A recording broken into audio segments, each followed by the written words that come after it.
Oi, gente. Então, depois de uma tentativa frustrada, né, de gravar essa aula, que eu gravei a aula toda e ficou sem áudio, porque eu esqueci de ligar o microfone. Desculpa, perdoa, não desiste de mim. Mas dessa vez eu acho que vai. Acho que dessa vez tá rolando aí o microfone. Então, esse assunto, nesse momento, ele é especificamente para o pessoal do segundo período subsequente, tá? Mas vai servir também para o pessoal do primeiro período do integrado, é o mesmo assunto, só que para o pessoal do primeiro período é mais para frente. Então, nesse momento, é para o pessoal do segundo período do subsequente. Então, a gente terminou a parte inicial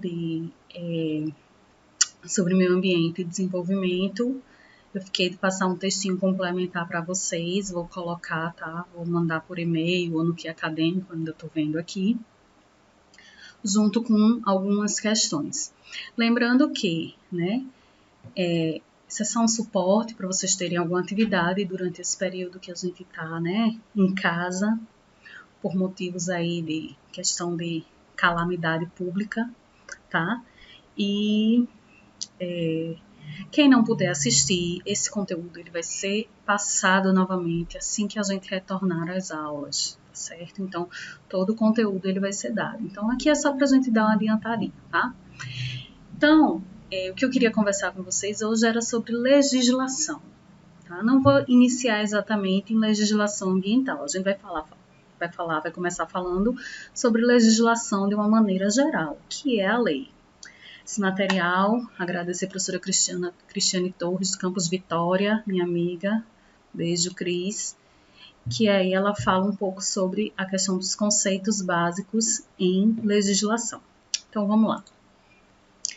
Então, primeira coisa que a gente tem que saber, que é a lei, né? Então, a sociedade, ela é regida por regras de comportamento, ou seja, as leis.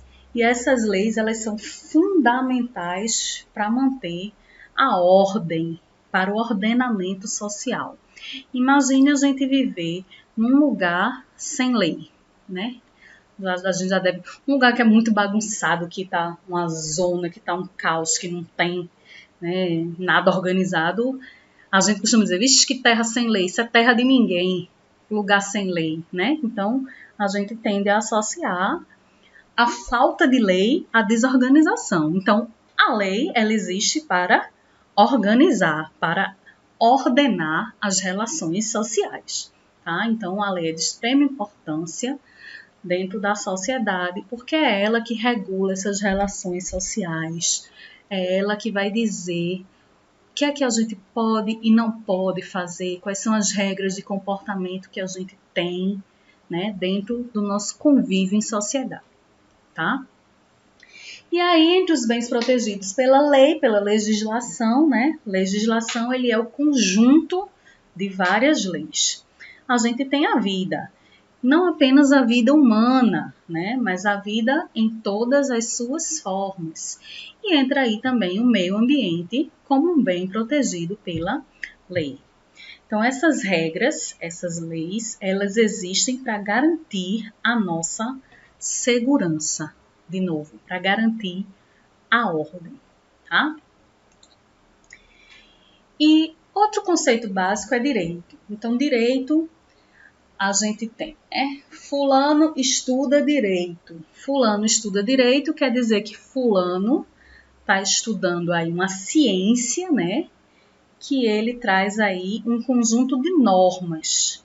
Sendo que essas normas que são estudadas pelo direito, elas são normas de cumprimento obrigatório, ou seja, todos os cidadãos são obrigados a cumprir aquelas normas. E quem é que impõe essas normas aos cidadãos? Quem impõe essas normas é o Estado, não é Estado de Pernambuco, tá? Estado no sentido de poder público, Estado, ente jurídico, federado, pode ser o Estado-país, pode ser o Estado, como a gente conhece, o Estado-município, o poder público ele é chamado de Estado. E essas normas, que são de cumprimento obrigatório, só repetindo, elas são destinadas a regular as relações sociais. Então, a gente precisa de normas para regular as nossas relações. Espera aí que eu perdi meu copo, tá? Perdi mesmo.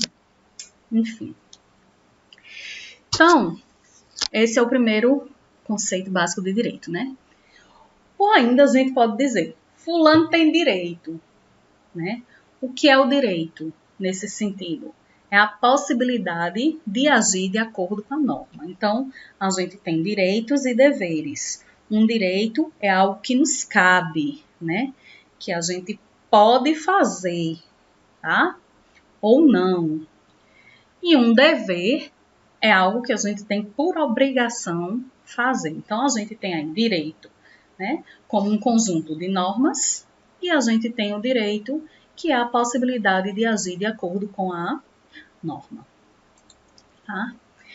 E aí vem o conceito de lei. Então, vamos lá. Danada é a lei. Aí vai ter gente que vai dizer, lei é um negócio que só serve para atrapalhar a vida da gente. Será que a lei é isso? Então, conceitualmente, a lei ela é uma regra de caráter geral que exprime a vontade do Estado e por ele é imposta a todos. Ou seja, se ela é de caráter geral, quer dizer que ela se aplica a todos. Se exprime a vontade do Estado, o Estado é quem legisla, né? É o Estado que é responsável pela criação das leis. E aí a gente tem, ninguém pode deixar de cumprir uma norma dizendo não conhecê-la. Ao contrário, o Estado presume que todos têm conhecimento das leis que cria, exigindo seu cumprimento. Então, isso quer dizer o quê?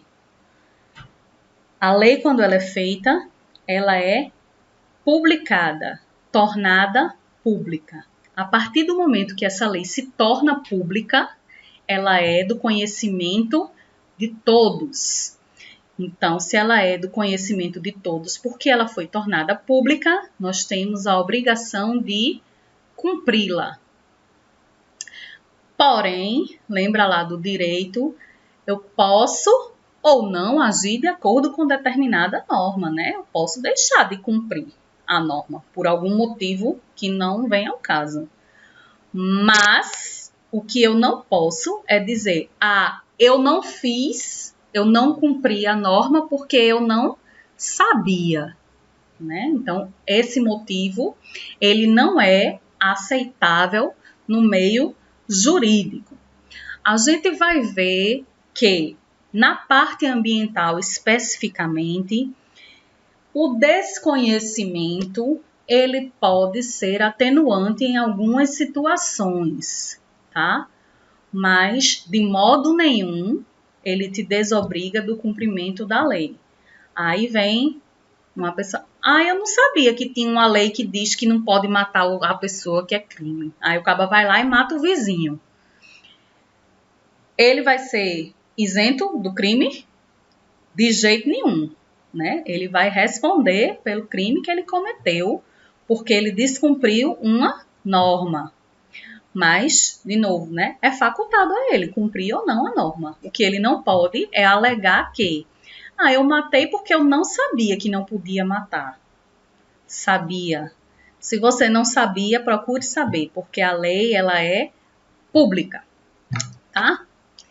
E aí a gente tem diversos tipos de lei. Essas leis elas são editadas pelo poder legislativo. Então, só fazendo uma parte, né? A gente tem poder executivo, poder legislativo e o poder judiciário. Então, o poder executivo é quem executa as políticas públicas. Então, o poder executivo, a nível federal, ele é composto pelo presidente e os órgãos, né, da administração pública federal, do executivo. A nível de estado, o chefe do poder executivo é o governador. E a nível de municípios, o chefe do poder executivo é o prefeito, tá? E seus órgãos, né, que fazem parte da administração municipal e da administração estadual, assim como da administração federal. Poder judiciário. Alguém pode pensar, lei tem a ver com justiça, com juiz é o poder judiciário. Poder Judiciário, ele é responsável, né, pelo cumprimento da lei, pela aplicação da lei. É ele quem vai julgar a forma como a lei está sendo aplicada. Mas o Poder Judiciário, ele não faz a lei, né? Então, aí dentro do sistema judiciário, a gente tem os tribunais regionais, os tribunais superiores, a gente tem as procuradorias gerais, procuradorias regionais, os juízes nas várias esferas, os ministros do Supremo, né? Então, todo esse pessoal aí compõe o sistema, o Poder Judiciário. E aí o Poder Legislativo. Legislativo vem de legislar, de fazer a lei. Então, por natureza, por definição, quem faz a lei é o Poder Legislativo, tá? E quem é esse Poder Legislativo? No município, o Poder Legislativo, ele é composto, né, ele é formado pelos vereadores. Então, os vereadores são os responsáveis por fazer as leis municipais, aquelas leis para o bom convívio do município, tá? A nível estadual, a gente tem os deputados estaduais, né? Aqui no caso de Pernambuco, a gente tem a Assembleia Legislativa de Pernambuco, aquele prédio bem bonito lá no Recife Antigo, né? Que tem uma abóboda, a abóboda, nem sei falar esse nome, tá? Aquele negócio dourado, aquela cúpula linda, né? O prédio é a coisa mais linda, é só para enfeite, né? Porque tem um anexo que é onde os deputados ficam de verdade, tá? E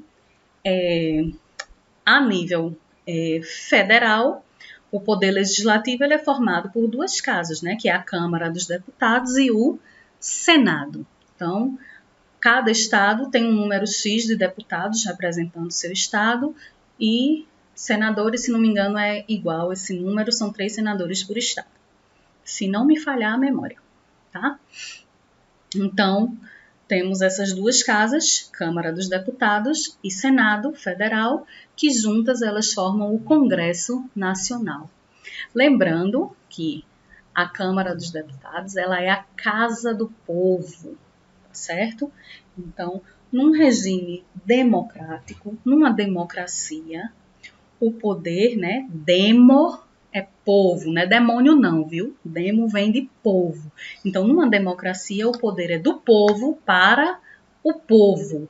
Então, o povo é que emana, né, o poder, tá? Então, por isso existem as eleições. Então, nós elegemos os nossos representantes, deputados, senadores, deputados estaduais, vereadores e também os representantes do executivo, governador, presidente, prefeito, beleza? São cargos eletivos e essas pessoas elas estão ali dentro de um regime democrático para representar a vontade do povo e para governar para o povo. Então, quando a gente tem um deputado federal, um senador, que ele está lá no Poder Legislativo para fazer uma lei, aquela lei ela deve ser em benefício do povo, em benefício das relações sociais. Então, democracia é o poder do povo para o povo e é por isso que a gente elege os nossos representantes, porque não ia dar para todo mundo estar lá dentro da Casa Legislativa, né? Então, Câmara dos Deputados, tá lá, é a Casa do Povo, tá? Cadê o cantazinho aqui? Deixa eu dar uma pausa aqui. Então, voltando, né? Só a título de informação para vocês, tá? Hoje a gente tem 513 deputados federais e 81 senadores, tá? Aqui uma fotinho do Congresso Nacional. De um lado, a gente tem o Senado, do outro, a gente tem a Câmara dos Deputados, com o prédio de escritórios. E aqui a Assembleia Legislativa de Pernambuco, aqui a abóboda, um negócio que eu não sei falar o nome, dourado, né? Que é um prédio histórico bastante bonito, dentro do Recife, que é onde se reúnem os deputados estaduais, tá? Então, não sei como foi parar aí, então vamos voltar um pouco. Então, só para a gente relembrar, né, o Legislativo federal, ele edita as leis federais, o legislativo estadual edita as leis estaduais e o municipal, as leis que se referem apenas ao município. Lembrando que uma lei federal, ela tem um peso maior, né, do que uma lei estadual e do que uma lei municipal em sequência. Beleza? Então, seguindo. Falar um pouco sobre a Constituição. Então, a Constituição, ela é a lei mais importante que a gente tem no país, né? Tô falando, pode até ser que o país não seja, mas assim, no Brasil e na maioria dos países democráticos, a Constituição é a lei mais importante, tá? Então, todas as outras leis, elas estão submetidas à Constituição. Elas têm que ser, nenhuma lei pode ser feita indo de encontro à Constituição. Então, a Constituição, ela é chamada também de Carta Magna, a lei maior de um país, tá? Então, no Brasil, a Constituição vigente, a Constituição que a gente tem hoje, ela é de 1988, ou seja, é uma jovem senhora, né? Ela tem aí apenas 32 anos, tá certo? E ela é tida como uma das mais liberais e democráticas que já existiu. Por que a gente tem uma Constituição tão jovem? Se vocês lembrarem, historicamente, o Brasil passou por diversos períodos, então a gente teve Constituição na época do Brasil colônia, na época do Brasil império, monarquia, quando começou a república, lá no início do século passado, aí uma Constituição. E durante muito tempo houve uma instabilidade política muito grande e cada um que chegasse queria fazer a sua Constituição. E desde 1988 a gente tem uma só Constituição, né? A gente tem a mesma Constituição, felizmente. Essa data justamente foi a primeira Constituição feita logo após o fim do regime militar, tá? Durante o período militar, existia uma outra Constituição, existia outro funcionamento das estruturas legais e após o fim desse período, né, foi convocada uma Assembleia Constituinte, onde os deputados eles se uniram para fazer a nova Constituição, que é essa Constituição aí, que é liberal, que é democrática, que é linda, tá? E a gente costuma criticar, mas é porque o problema não é a lei, o problema é a aplicação da lei. Beleza? Ver se passa, né? Se passasse era bom. Além da Constituição, a gente tem emenda constitucional. Então, o que é uma emenda, né? Imagine aí na sua casa quando você tem que remendar alguma coisa. Então, uma calça rasgou, está faltando um pedaço e você vai remendar, né? Você fez aí uma coisa, fez algum serviço, algum trabalho aí, não ficou muito bom, você vai remendar. Então, uma emenda constitucional, ela é exatamente isso, né? Quando existe na Constituição alguma falha, seja por falha na época que foi escrita, ou por questão que as coisas mudaram, novos elementos surgiram, então pode ser feita uma alteração de parte da Constituição. Não pode fazer outra Constituição não, tá? A nossa Constituição, ela proíbe que seja feita uma nova Constituição. Inclusive, foi proposta aí de muitos candidatos, né, fazer a reforma constitucional, convocar uma nova Assembleia Constituinte. Hoje isso não é possível, tá certo? Então, o que é possível? O Poder Legislativo vai votar uma nova lei constitucional que ela altera uma parte da Constituição. E aí isso é dado o nome de emenda constitucional.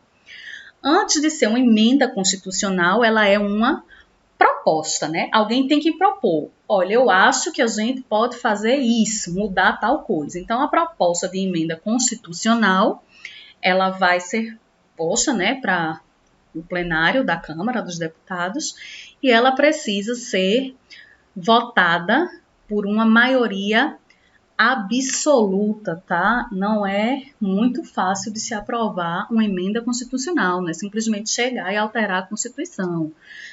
Você precisa ter uma maioria absoluta para que se consiga fazer essa alteração.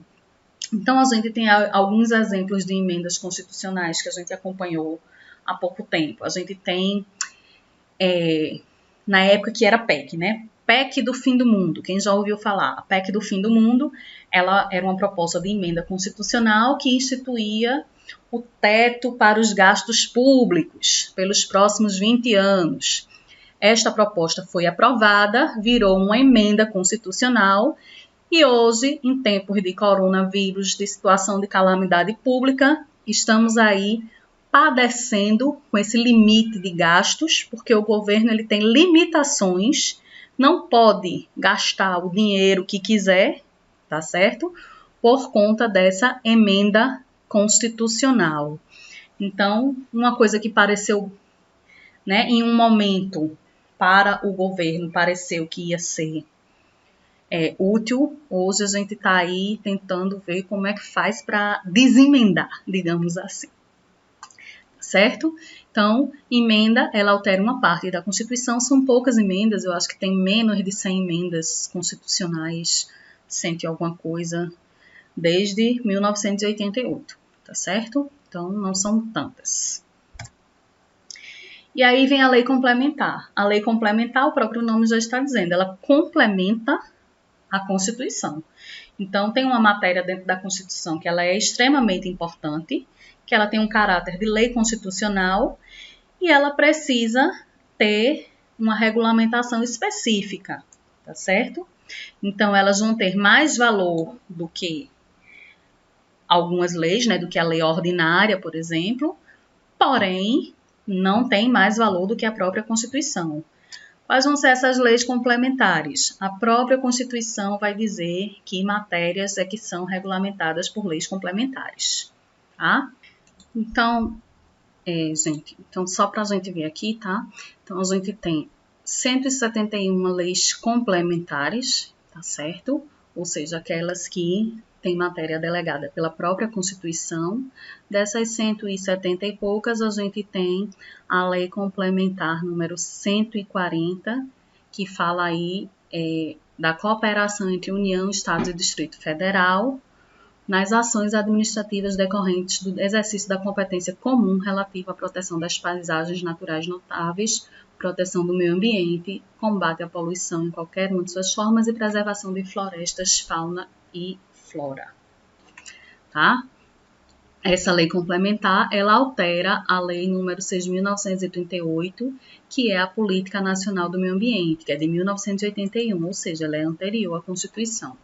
E só para a gente voltar rapidinho aqui na emenda constitucional, a gente tem 104 emendas constitucionais, né, desde 1988. Vamos ver se a gente acha. A primeira emenda, ela é de 1992, foi a primeira alteração, né, na Constituição, foi em 1992, tá? Então, vou voltar para lá. Então, quem vai dizer quais são, o que é que precisa ser feito por lei complementar é a própria Constituição. Ficou claro, né? E aí a gente vem para a lei ordinária. Lei ordinária, ou também chamada de lei comum. A lei ordinária é aquela que estabelece uma ordem, tá? Então, a maior parte das leis que a gente tem, que são aquelas que regulamentam as relações da sociedade e que todo mundo está sujeito, né, são as leis ordinárias. Vocês olharem lá nas leis complementares, tem algumas leis que são específicas relacionadas ao auxílio, a estados e municípios. Isso não envolve a gente. As leis ordinárias envolvem qualquer cidadão. Tá? Então, essas leis ordinárias elas podem ser federais, estaduais ou municipais, dependendo da esfera onde ela foi elaborada. Então, lei federal é elaborada pelo Poder Legislativo Federal, deputados e senadores. Lei estadual, elaborada pelo Legislativo Estadual, que são os deputados estaduais, e as leis municipais, elaboradas pelo Legislativo Municipal, que são os vereadores. Tá? E como exemplo aí das leis ordinárias ou leis comuns, a gente tem o Código Civil, que todos nós estamos sujeitos, o Código Eleitoral, a CLT é uma lei ordinária, porém, Inicialmente, na sua origem, a CLT ela surge como um decreto-lei. Com o passar dos anos, né, foi havendo modificações, revogações e alterações no texto, e aí passou a ser uma lei ordinária. E o Código Penal, da mesma forma, também foi instituído como um decreto-lei, e devido às modificações que passou, né, através de leis ordinárias, passou a ser uma lei ordinária. Então, são coisas que todos nós estamos aí sujeitos, né? E a gente já ouviu falar em algum momento.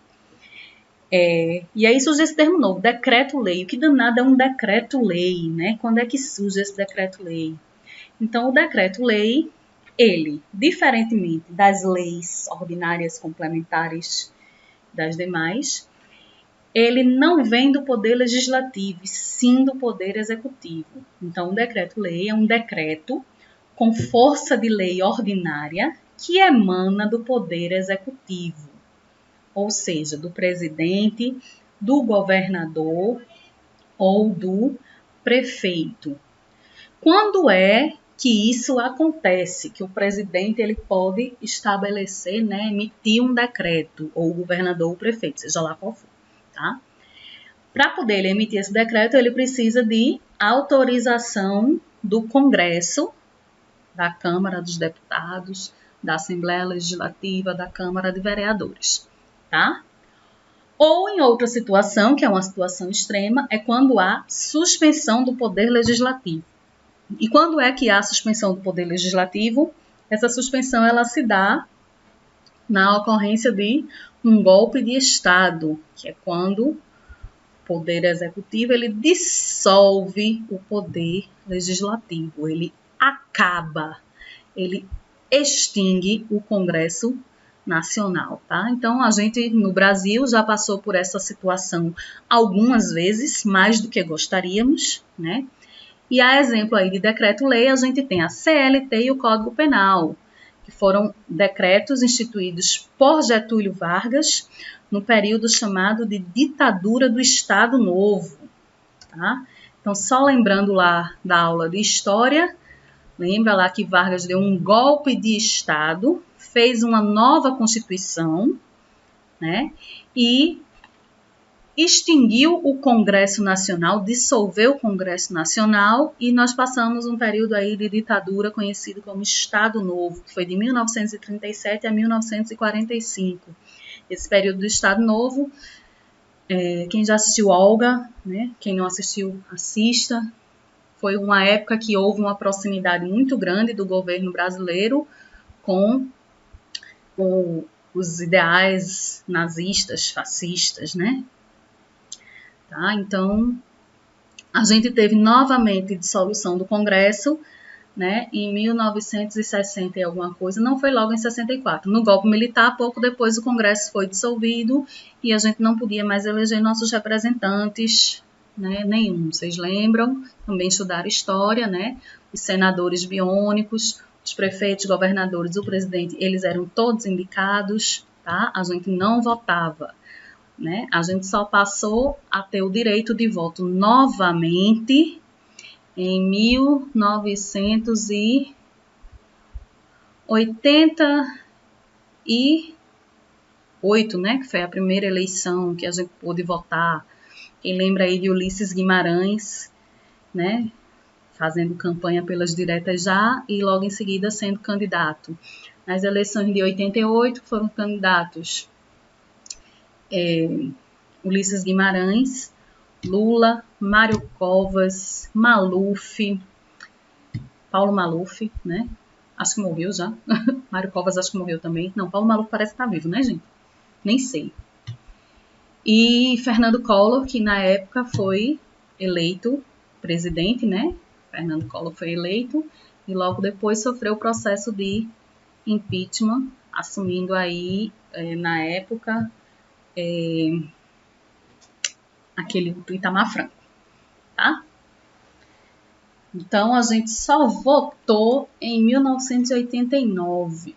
Passamos aí mais de 20 anos, né? No período de ditadura, de regime militar.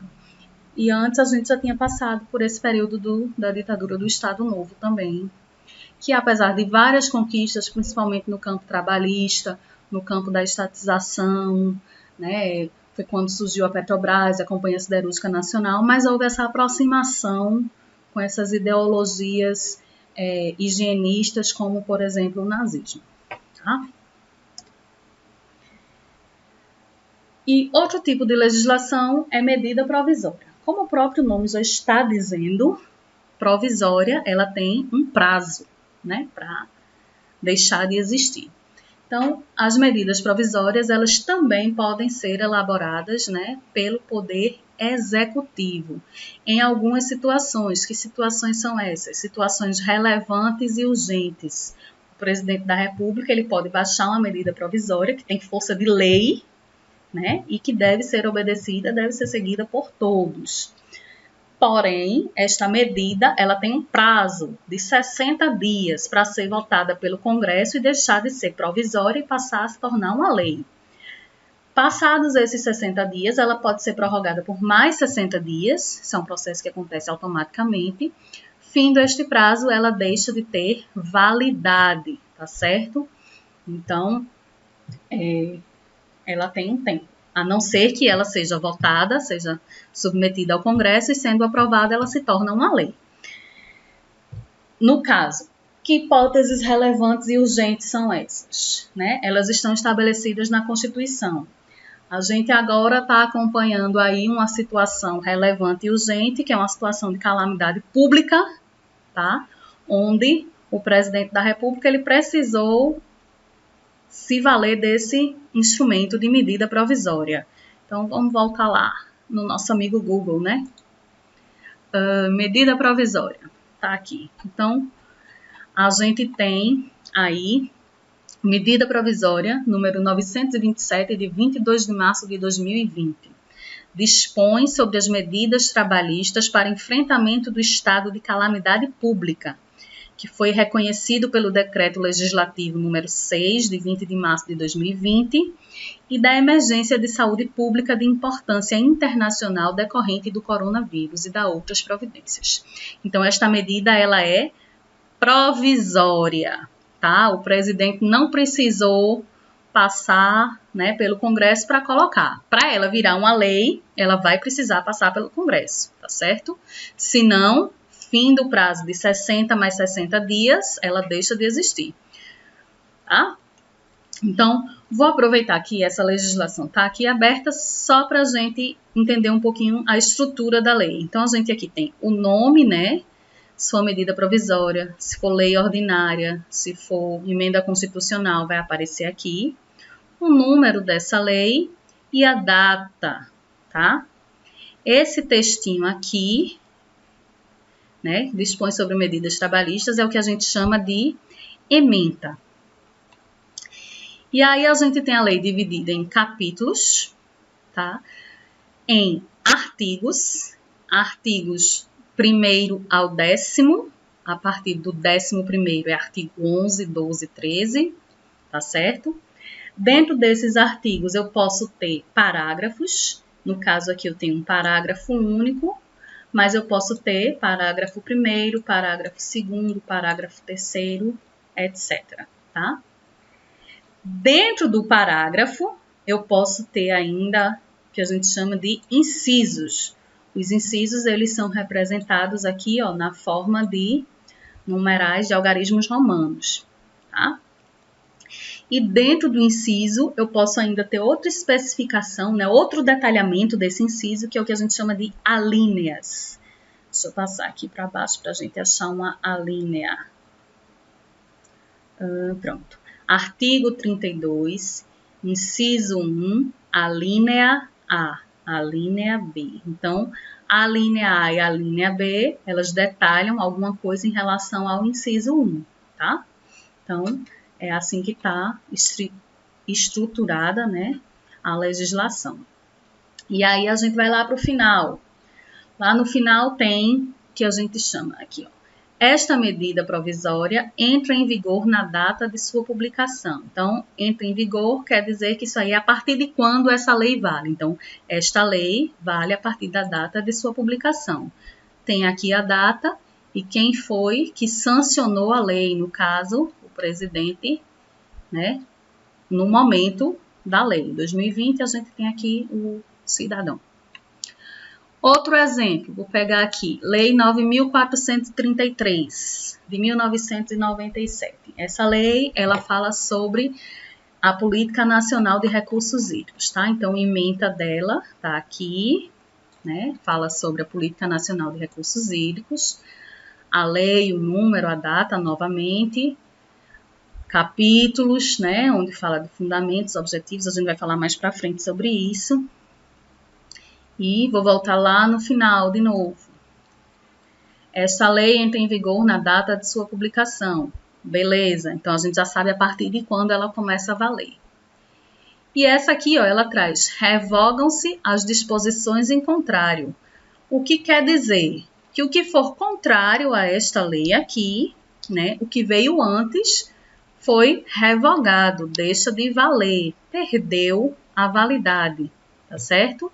Então, essa lei foi da época do governo de Fernando Henrique, 1997, publicado no Diário Oficial da União. Lembrando que o Diário Oficial da União é o principal meio de comunicação, né, da União, do governo federal. Então, todas as leis são publicadas no Diário Oficial da União e nós temos por obrigação conhecer a lei.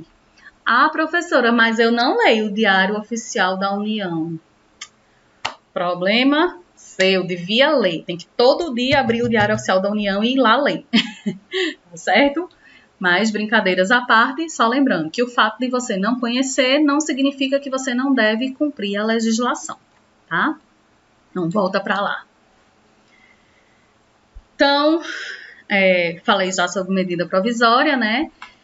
Outra situação que teve bastante medida provisória foi no primeiro governo Lula, no primeiro mandato, de 2002 a 2006, né? O que acontecia? O governo não tinha maioria no Congresso para aprovar a matéria, né? Para aprovar suas pautas e precisava colocar para andar algumas coisas. Então, foram editadas muitas medidas provisórias no início do governo Lula, né?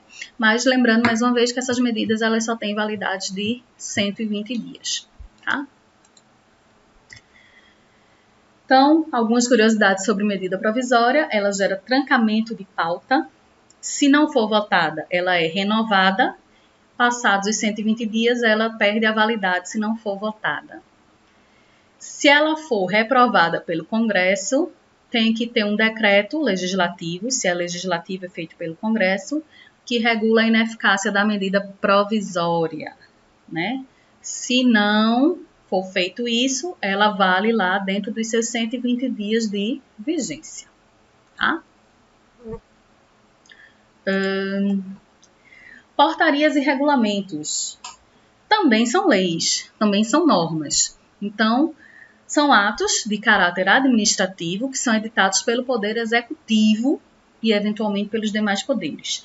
Lembrando que, no caso das portarias e regulamentos, quando a gente diz editado pelo Poder Executivo, não necessariamente é editado pelo presidente. Qualquer órgão, né, qualquer autarquia vinculada ao Poder Executivo, ela pode editar esses atos de caráter administrativo. Como, por exemplo, Instituto Federal de Pernambuco. O Instituto Federal de Pernambuco é uma autarquia, né, federal vinculada ao Poder Executivo. Então, nós, enquanto servidores do Instituto, nós somos servidores do Poder Executivo. Então, o diretor-geral do Campus Afogados, a reitora do Instituto Federal de Pernambuco, ela pode emitir portarias. Essas portarias, elas têm força de lei, tá certo? Ela tem que ser cumprida da mesma forma que a lei deve ser cumprida, tá? Normas regulamentadoras. A gente tem aí dentro do Ministério do Trabalho, quem já pagou higiene e segurança no trabalho, a gente tem as NRs, né, que regulamenta aí algumas coisas relacionadas principalmente à segurança no trabalho, tá? Então, essas normas regulamentadoras, elas são emitidas por um órgão do Poder Executivo, que é o Ministério do Trabalho e Emprego, que também não sei se o nome mudou, tá? Parece que mudou o nome. E elas também têm força de lei. Resolução. Resolução, vamos dar o exemplo aí. Conselho Nacional do Meio Ambiente, CONAMA. O CONAMA, ele edita resoluções que têm força de lei. São resoluções relacionadas a quê? Se é Conselho de Meio Ambiente, são resoluções relacionadas ao meio ambiente. Ministério da Saúde, portarias e resoluções do Ministério da Saúde. São relacionadas a quê? A sua área de atuação, que é a saúde. A gente tem aí, por exemplo, a portaria número 5, portaria de consolidação número 5, que fala sobre a questão de potabilidade da água, sobre a vigilância da qualidade da água, etc. O Ministério do Trabalho, logicamente, as normas regulamentadoras estão voltadas para o trabalho. Então, cada macaco no seu galho. Então, só lembrando, as portarias e regulamentos, hierarquicamente, elas atingem um número menor de pessoas, elas são para matérias específicas, tá certo? Mas elas têm força de lei, elas têm que ser cumpridas da mesma forma que a lei, tá? E elas regulamentam, basicamente, elas permitem a correta aplicação da lei, tá certo? Vigência da lei, então, quando eu estava mostrando lá a legislação para vocês, então a gente falou um pouquinho sobre a vigência da lei. Então, a lei passa a ser de conhecimento de todos quando é publicada no Diário Oficial. De novo, não leia o Diário Oficial, é para ler. Todo dia vai lá e abre Diário Oficial com as leis que foram publicadas hoje. Se não leu, não é justificativa para não cumprir a lei. Não vai te isentar de responder se você descumprir a lei. Aí eu fiz porque eu não sabia. Mas tudo bem que você não sabia, mas você vai responder a si mesmo, tá? A própria lei indica quando passa a ter valor, então a gente viu lá, né? A partir da sua publicação. Se ela não disser a partir do dia tal.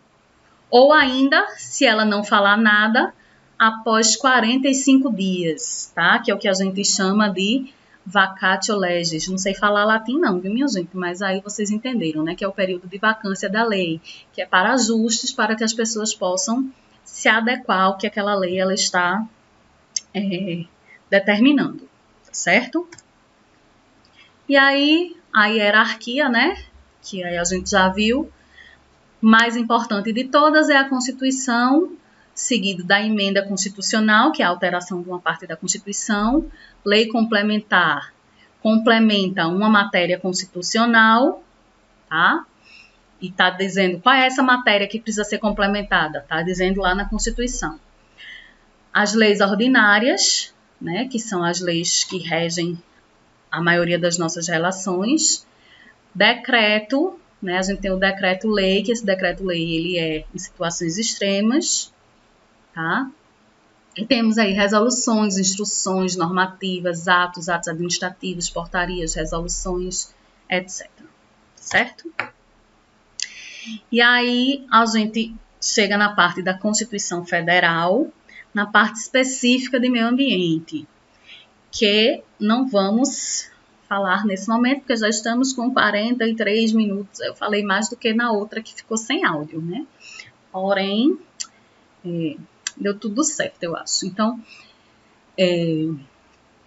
o próximo vídeo que eu vou fazer para vocês, a gente vai falar um pouco sobre o meio ambiente dentro da Constituição Federal. Tá? Então, a gente entra mais especificamente na parte do meio ambiente, no que é que motiva o direito ambiental, quais são, né, os elementos do direito ambiental, por que existe o direito ambiental, tá certo? Então, por enquanto, a gente fica por aqui. Qualquer dúvida, angústia, amargura, pode mandar WhatsApp, e-mail, qualquer coisa. Sim, e o pessoal do segundo período subsequente, eu estou devendo a vocês a correção da prova, né? A nota tá lá no que acadêmico e eu vou fazer outro videozinho simplesinho só mostrando a correção, tá certo? Cheiro e boa quarentena para todos.